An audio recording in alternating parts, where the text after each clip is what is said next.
35 வருடங்கள் தரத்திற்காக தேசிய விருது. Ponmani wet grinder, innovative quality.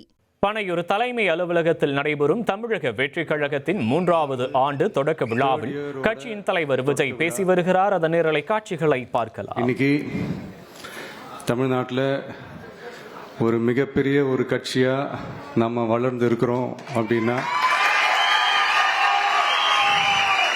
அது உங்களால தான்.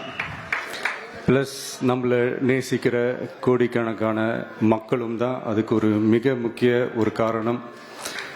நீங்கள் தான் என்னுடைய ஒரு மிகப்பெரிய ஒரு பலம். உங்களை நம்பி தான் நானும் நம்ம கட்சியும் இருக்கிறோம். இதை நான் சொல்லி தான் உங்களுக்கு தெரியணும்னு அவசியம் இல்லை. இது உங்கள் எல்லாருக்குமே நல்லா தெரியும். அதனால் இன்னைக்கு உங்கள் எல்லாருக்கும், நம்ம கட்சியில் இருக்கிற தோழர்களுக்கும் தொண்டர்களுக்கும், இந்த கட்சியினுடைய ஒரு தலைமை தொண்டனான என்னுடைய வாழ்த்துக்களும் நன்றிகளும்.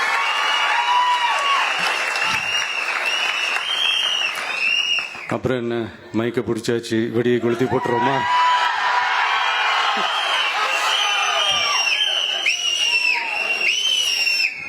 (1977) ஜூன் மாதம் நினைக்கிறேன். ஜூன் மாதத்தில் புரட்சி தலைவர் எம்ஜிஆர் அவர்கள் ரேடியோவில் ஒரு பேட்டி ஒன்று கொடுத்தாங்க.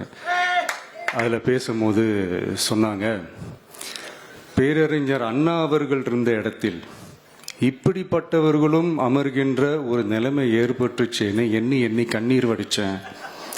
அன்னைக்கு அந்த கண்ணீரை துடைக்க ஆரம்பித்த இயக்கம் தான் அண்ணா திராவிட முன்னேற்ற கழகம்னு சொன்னார்.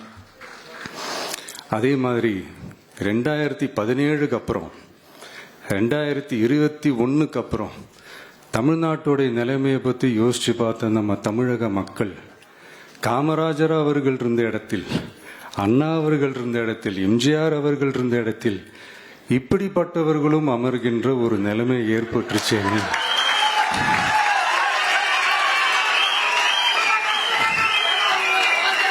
தமிழக மக்கள் கண்ணீர் வடிச்சாங்க. இன்னைக்கு இந்த கண்ணீரை துடைக்க ஆரம்பிச்ச இயக்கம் தான் தமிழக வெற்றி கழகம்.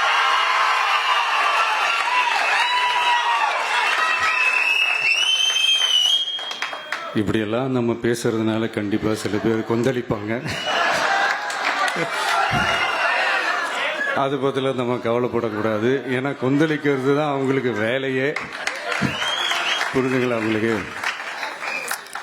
ஏன்னா எம்ஜிஆர் அவர்கள் கட்சி ஆரம்பிச்சப்போ, ஏன் அவர் ஜெயிச்சதுக்கு அப்புறம் கூட சட்டசபையில் கூட ஏதோ ஒரு நடிகர் கட்சி வந்திருக்குதான், ஏதோ ஒரு புதிய கட்சி வந்திருக்குது, புரட்சி தலைவர்னு ஒருத்தர் வந்து, இப்படியெல்லாம் கேலியும் கிண்டலுமா.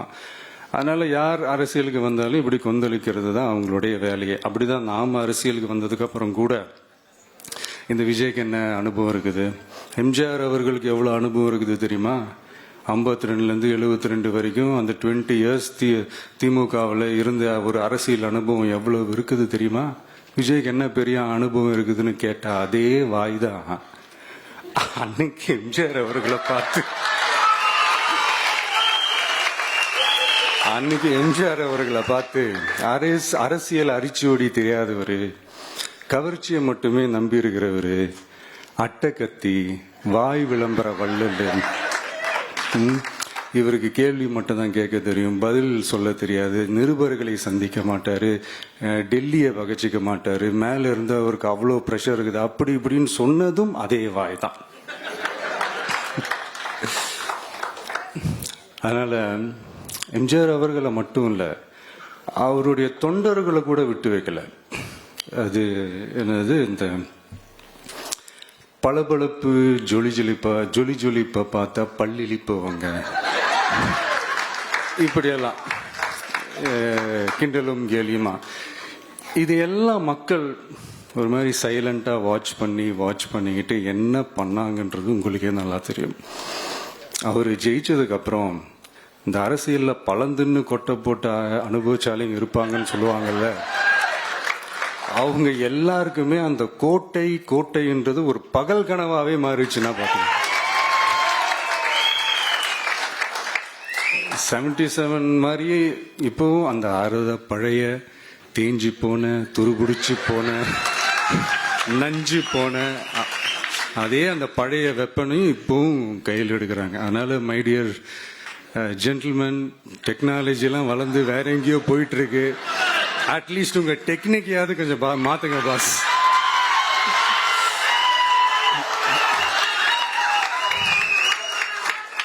காமராஜர் அவர்களையும் விட்டு வைக்கல. அவருக்கு இலக்கியம்னா என்ன தெரியும், அவரு மாபெரும் புலவர், அந்த புலவர் இந்த புலவர், அவரை பத்தியும் கிண்டலும் கேலியுமா. அதான் முன்னாடியே சொன்ன மாதிரி யாரு எதிர்த்து நின்னாலும் அவங்கள கொந்தளிக்கிறது தான் அவங்களுடைய வேலையே.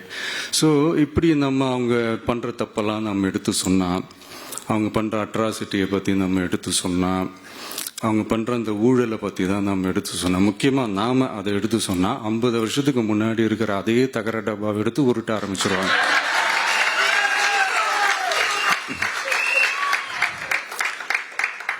பவள விழா பாப்பாக்கு வேற என்ன தெரியும்?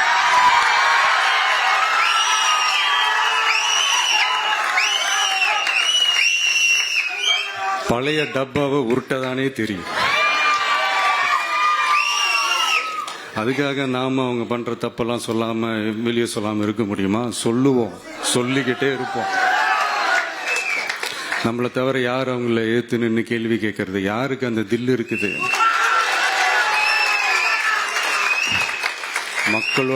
மக்களோட ஒரே பிரதிநிதி நாம மட்டும்தான். சோ இப்படி இருக்கிற இந்த நிலைமையில இன்னைக்கு இந்த டிஜிட்டல் உலகத்துல திருவள்ளுவர் இருந்திருந்தாருன்னா இந்த தீய சக்தியை பத்தி என்ன திருக்குறள் எழுதியிருப்பாரு?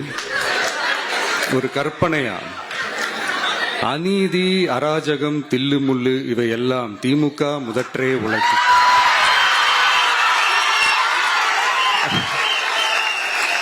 ஒரு கற்பனையா?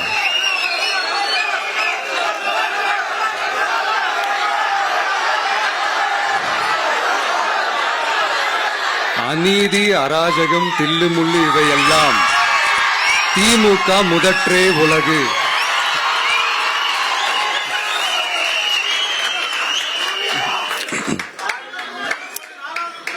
அடுத்து இந்த என்னப்பா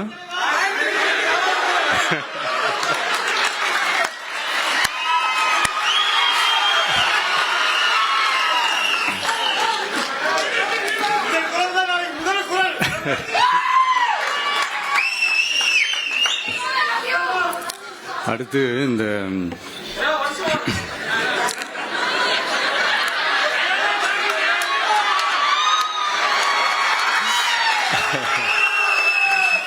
சொல்லிட்டேன், 2 வாட்டி சொல்லிட்டேன்.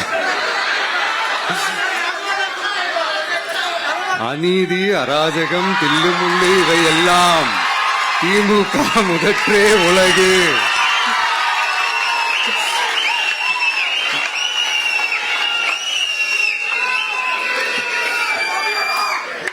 அடுத்து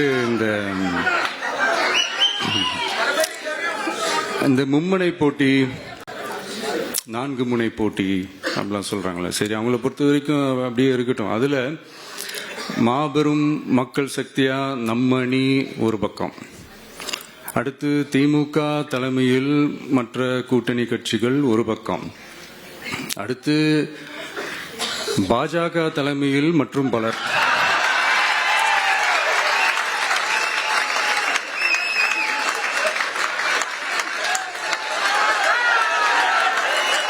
என்னப்பா சிரிக்கிறீங்க? உண்மைதானே சொன்னேன்.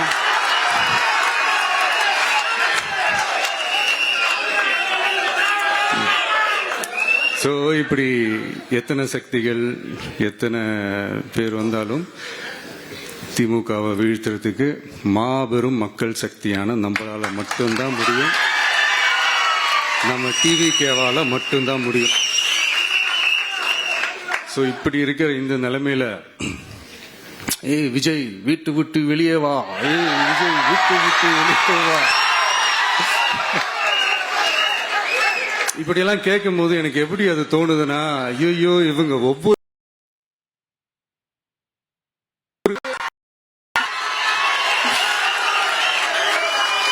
அப்படிதான் எனக்கு தோணுது. அதனால பொறுங்க பாஸ், வருவாங்க, முறையா வருவாங்க.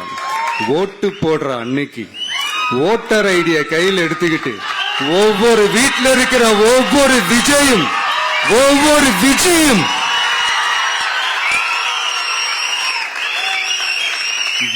பூத்தா காலையிலே வந்து நிப்பாங்க பாருங்க. அன்னைக்கு தெரியும் பாருங்க, ஏண்டா இந்த விஜய கூப்பிட்டோம்.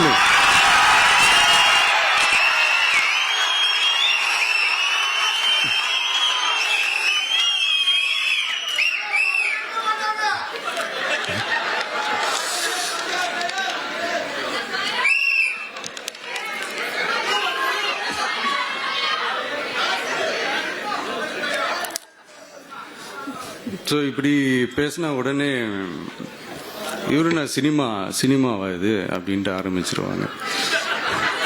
நான் சினிமா விட்டாலும் நீங்க சினிமா விட மாட்டேங்கிறீங்களேப்பா.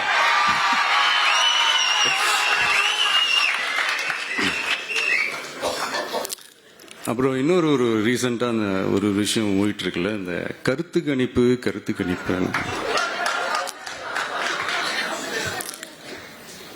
அதுல நிறைய பேர் உண்மையான கருத்து கணிப்புலாம் சொல்றாங்க. அதையும் நான் தப்பு சொல்லல. சில பேர் கடுப்புல விட்ட கணிப்பாகவும் இருக்குது, அதையும் நான் தப்பு சொல்லல. இந்த கடுப்புல விட்ட கணிப்பாளர்களுக்கு நான் சொல்லிக்கிறது என்னன்னா, ஒவ்வொரு ஊரா தெருவா வீடா போய் நீங்க அந்த கருத்து கணிப்பு எடுத்து பாருங்க. ஒவ்வொரு வீட்லயும் டிவிக்கு இருக்கிறத நீங்க பார்ப்பீங்க.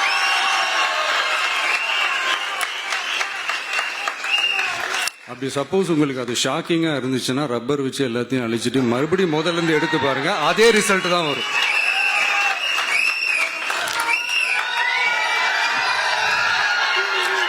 இது என்னப்பா லாஜிக்கு, அது எப்படி எல்லார் வீட்லயும் டிவிக்கு இருக்கும் அப்படின்னு நீங்க கேட்டீங்கன்னா, ஒரு சின்ன சாம்பிளுக்கு ஒரு சின்ன டெஸ்ட் ஒன்று பண்ணி பாருங்களேன்.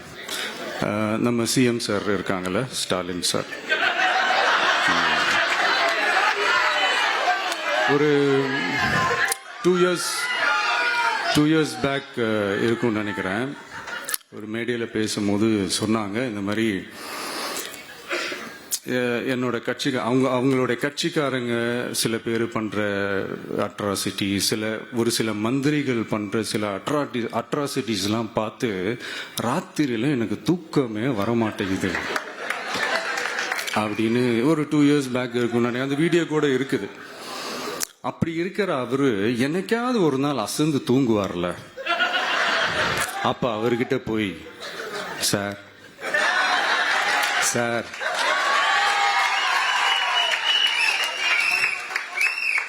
எந்த சின்னத்துக்கு சார் ஓட்டு போடுவீங்க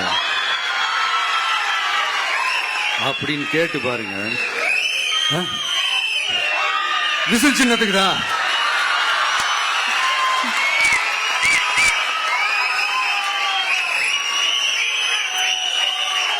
தூக்கத்துல இப்படி டப்புன்னு எழுப்பி கேட்டா டப்புன்னு உண்மையை போட்டு உடைச்சிருவாங்க.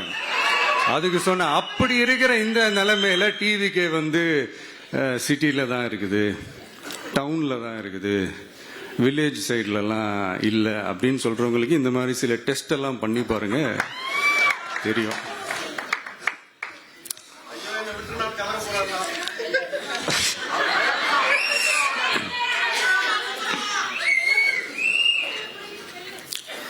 விசில் சின்னம் போகாத ஊரே இல்லை. விசில் சின்னம் எங்கெல்லாம் இருக்குதோ அங்கெல்லாம் டிவிக்கே இருக்குதுன்னு அர்த்தம். என்னுடைய அம்மா, அக்கா, தங்கைகள், அண்ணன், தம்பிகள் டிவிக்கேக்கு ஓட்டு போடுறத யாராலையும் தடுக்க முடியும்.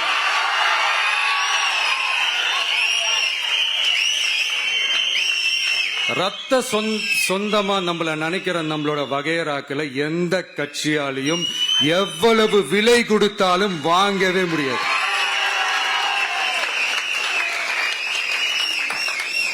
நான் ஓவர் கான்பிடன்ஸ்ல பேசுறேன் அப்படின்லாம் நினைக்காதீங்க. இதுதான் கள நிலவரம், கள யதார்த்தமும் இதுதான். தீய சக்தியை வீழ்த்துறதுக்கு தூய சக்தியான நம்மளால மட்டும்தான் முடியும். இந்த 2026 சட்டமன்ற தேர்தலில் டிவிக்கே தான் மக்களோட ஒரே ஆப்ஷன். Otherwise no diversion.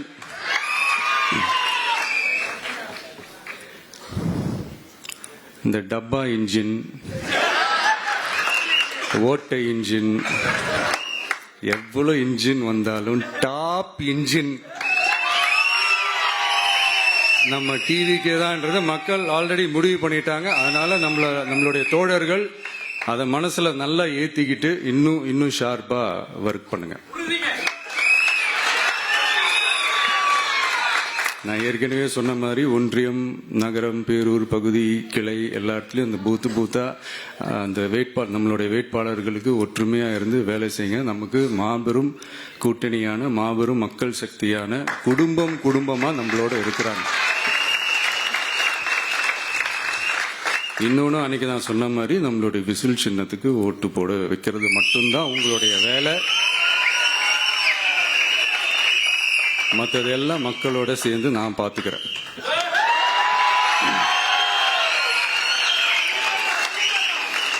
தமிழ்நாட்டோட அரசியல்ல தி விசில் ப்ளோயர் இஸ் டிவிகே.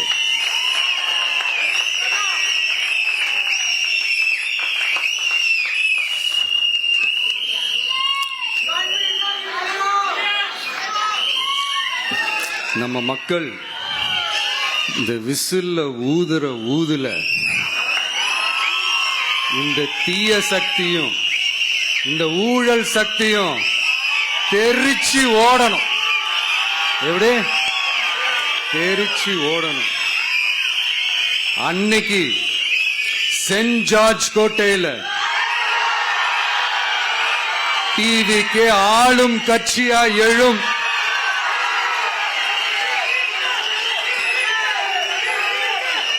உங்களோட நான் இருக்கேன், நம்மளோட நம்ம மக்கள் இருக்கிறாங்க. இதுக்கு மேல என்ன வேணும்? கான்பிடண்டா இருங்க, நல்லதே நடக்கும், வெற்றி நிச்சயம். மீண்டும் சந்திக்கும் வரை நன்றி, வணக்கம். 35 வருடங்கள் தரத்திற்காக தேசிய விருது Ponmani wet grinder innovative quality.